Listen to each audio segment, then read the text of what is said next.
রাত ৩টা। ঢাকার কোটি কোটি মানুষ ঘুমিয়ে আছে। হঠাৎ মাটি কাঁপতে শুরু করে। শুধু ৩০ সেকেন্ড। মাত্র ৩০ সেকেন্ডে পুরনো ঢাকার বাড়িগুলো তাসের ঘরের মতো ভেঙে পড়ে। গ্যাসের লাইন ফাটে, আগুন ছড়িয়ে পড়ে, রাস্তা বন্ধ, উদ্ধারকর্মী পৌঁছতে পারছে না। এটাকে শুধু কল্পনা? বিজ্ঞানীরা বলছেন না। বাংলাদেশের মাটির নিচে শত শত বছর ধরে জমা হচ্ছে শক্তি, এবং একদিন সেই শক্তি বের হবেই। আজকের ভিডিওতে আমরা জানব ভূমিকম্প আসলে কিভাবে হয়, বাংলাদেশের কোন কোন অঞ্চল বা জায়গা সবচেয়ে বেশি বিপজ্জনক, এবং একটা বড় ভূমিকম্প হলে ঢাকার কি হবে। তাহলে শুরু করা যাক। প্রথমে একটু বিজ্ঞান দিয়ে শুরু করি। পৃথিবীর উপরিভাগ আসলে একটা বিশাল ধাঁধার মতো। এটা বহু টুকরোয় বিভক্ত। এগুলোকে বলে টেকটনিক প্লেট বা ভূখণ্ডিকা। এই প্লেটগুলো থেমে নেই, প্রতি বছর কয়েক সেন্টিমিটার করে সরছে। যখন দুটো প্লেট একে অপরের সাথে ধাক্কা খায়, বা পাশ দিয়ে সরে যায়, বা একটা অন্যটার নিচে ঢুকে যায়, তখন তৈরি হয় প্রচণ্ড চাপ। সেই চাপ হঠাৎ মুক্তি পেলেই হয় ভূমিকম্প। ভূমিকম্পের শক্তি মাপা হয় রিক্টার স্কেল বা মোমেন্ট ম্যাগনিটিউড স্কেল দিয়ে। 4 মাত্রার ভূমিকম্পে কাচের গ্লাস কাঁপে, 6 মাত্রার ভূমিকম্পে ভবন ফাটে, মানুষ মরে, 7 মাত্রার ভূমিকম্পে শহর ধ্বংস হয়, আর 8 মাত্রার ভূমিকম্পে পুরো দেশ কেঁপে ওঠে। এবং এখানেই আসল ভয়ের কথা।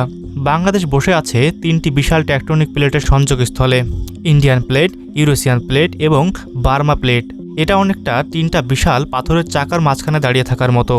অনেকে ভাবেন বাংলাদেশে কি আর বড় ভূমিকম্প হয়, কিন্তু ইতিহাস বলে সম্পূর্ণ উল্টো কথা।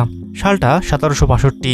বাংলাদেশের পূর্বে চট্টগ্রাম আরকান অঞ্চলে আঘাত হানে 8.5 মাত্রার এক বিধ্বংসী ভূমিকম্প। ঢাকার কাছে প্রায় 500 জন মানুষ মারা যায়। মেঘনা নদীর তীরে নতুন দ্বীপের জন্ম হয়, আরেকটা দ্বীপ ডুবে যায়। 1897 সাল 12 জুন দুপুরবেলা আসামে আঘাত হানে দ্য গ্রেট ইন্ডিয়ান আর্থকুয়েক। মাত্রা 8.1 থেকে 8.3। এটি ছিল সেই সময়ের পৃথিবীর সবচেয়ে শক্তিশালী ভূমিকম্পের একটি। ঢাকায় তখন মাত্র 90,000 মানুষ, 100টি পাকা বাড়ি। সেই 100টি বাড়ির মধ্যে আসান মঞ্জিল সহ প্রায় সবগুলোই ক্ষতিগ্রস্ত হয়। সিলেটে দেখা দেয় ভূমিতরলীকরণ, মাটি হয়ে যায় পানির মতো তরল। এখন ঢাকায় 2 কোটি মানুষ, 20 লাখেরও বেশি বাড়ি। 1918 সালে শ্রীমঙ্গলে 7.1 মাত্রার ভূমিকম্পে ধ্বংস হয়ে যায় প্রায় সব চা বাগানের বাংলো। এই 60 বছরের মধ্যে বাংলাদেশ অঞ্চলে 7 মাত্রার উপরে 5টি ভূমিকম্প হয়েছে।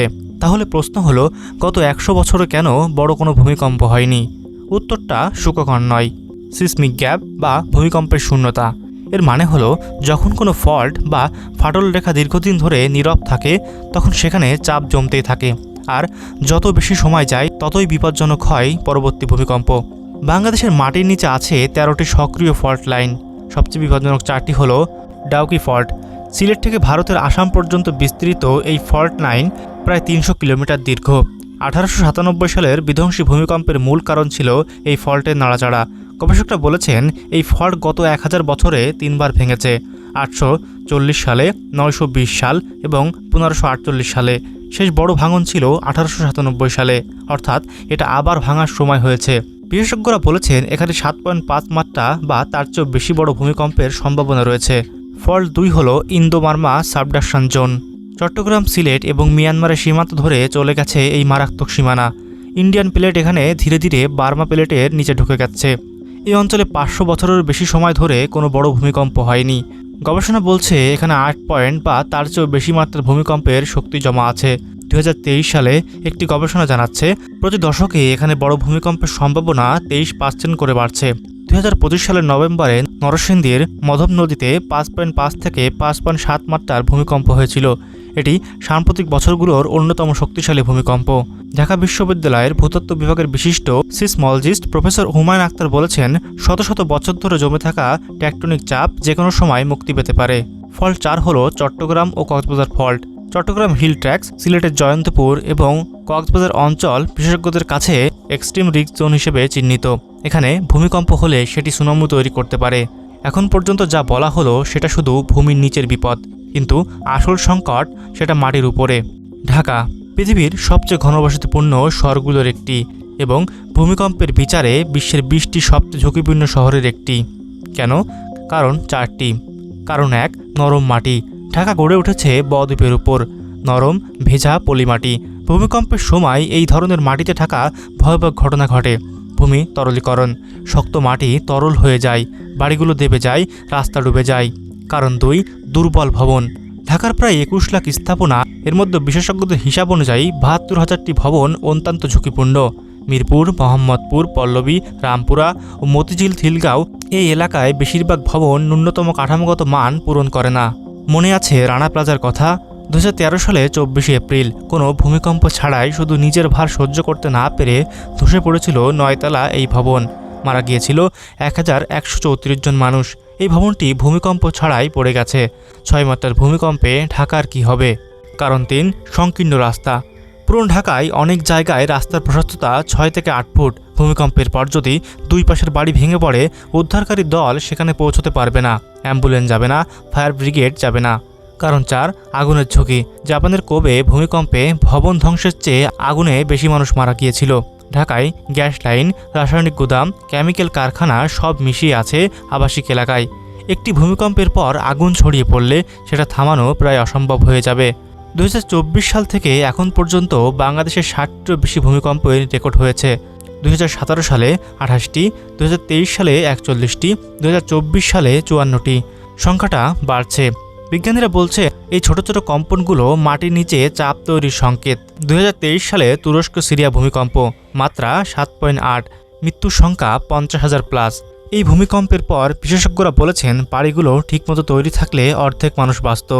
এখন তুলনা করুন জাপানের সাথে।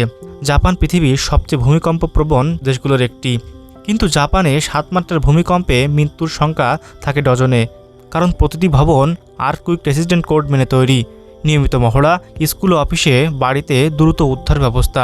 কিন্তু এখানে বাংলাদেশের পরিস্থিতি কি? বিশ্বব্যাংক রাজুককে ভূমিকম্পের প্রস্তুতির জন্য ১৮ কোটি মার্কিন ডলার দিয়েছে, কিন্তু বিশেষজ্ঞরা বলেছেন সেই অর্থ সঠিকভাবে ব্যবহার হচ্ছে না।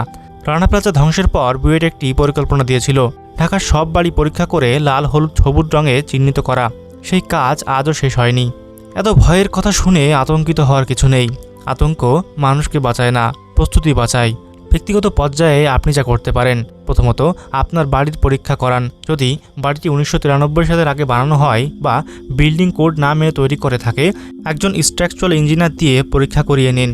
নাম্বার ২, ভূমিকম্পের সময় কি করবেন জানুন। ড্রপ কভার, হোল্ড অন, এটাই আন্তর্জাতিক নিয়ম। বসে পড়ুন মাটিতে, শক্ত টেবিল বা ফার্নিচারের নিচে ঢুকুন, মাথা ও ঘাড় ঢেকে রাখুন। কম্প থামা পর্যন্ত নড়বেন না।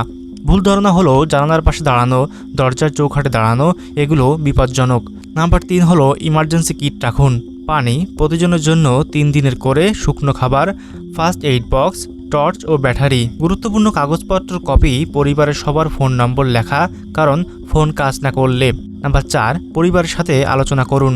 কম্পন থামলে কোথায় মিলিত হবেন, কাকে খবর দেবেন, পাড়ার মধ্যে কে প্রাথমিক চিকিৎসা জানেন। এই প্রশ্নগুলো উত্তর ভূমিকম্পের আগেই ঠিক করতে হবে। নাম্বার ৫, সরকার ও সংস্থার কাছে দাবি তুলুন।